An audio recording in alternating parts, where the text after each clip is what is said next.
1,133 horsepower. It's only at 16 pounds of boost right there. How crazy is that?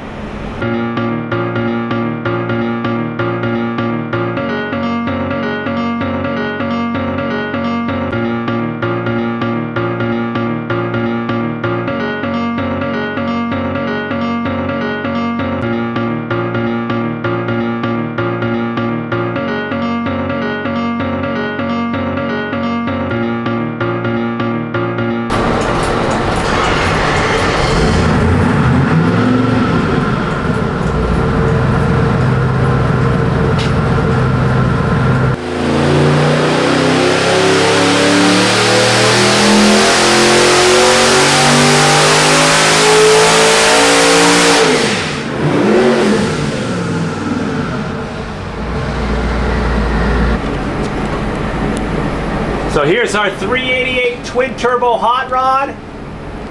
The thing is damn amazing.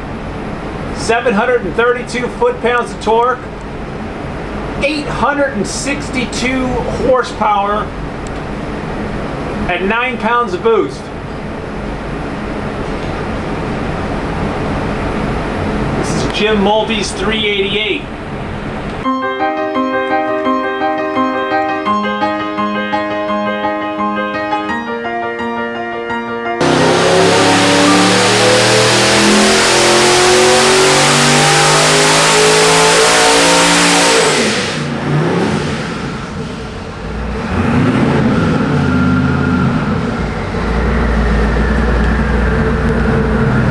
Pounds of boost,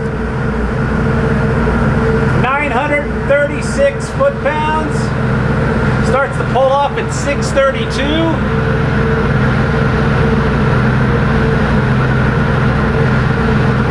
1,088 horsepower and climbing.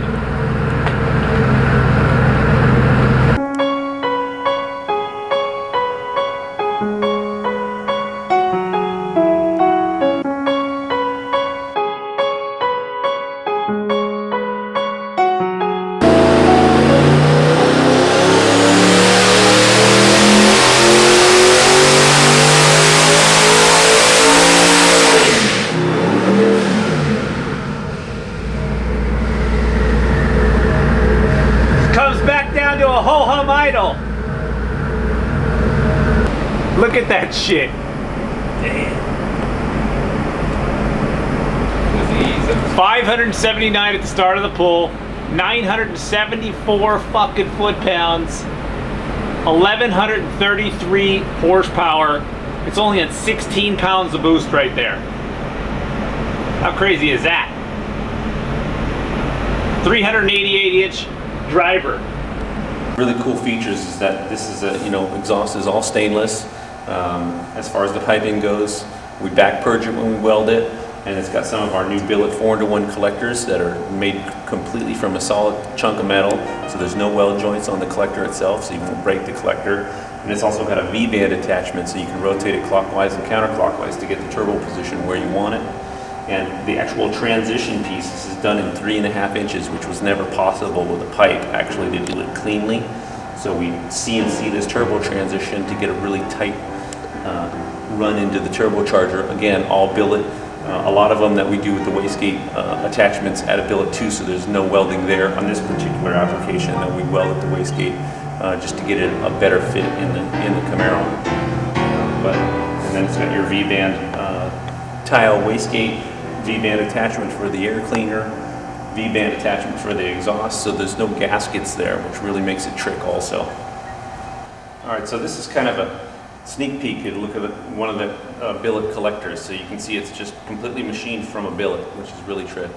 And this will actually center itself. It's got a female built into it here, and that's got a male, so it interlocks itself into the actual transition. The transition itself is, again, billet, has the wastegate attachment into it, and you're never going to break this. This is just, it's a lifetime part in a turbo wheel, so it's a really tricky part.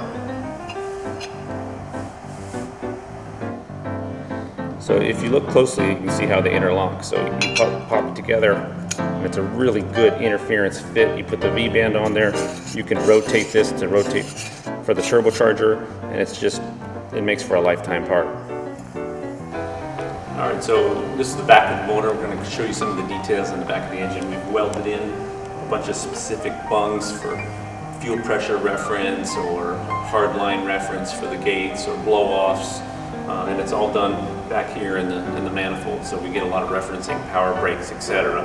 We've also got dual fuel rails. You run on a small primary injector and a larger secondary injector, which can inject race gas under a demand situation. So you can run on 91 until it gets into boost, and then your race gas kicks in after that.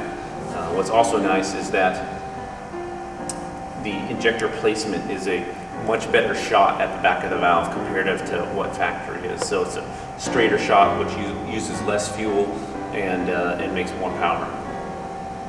We've also got dash 12 weld-ins into the valve cover itself, so these can go off to a breather assembly, which you'll never get oil in the engine bay, which is kind of a nice little trick right there.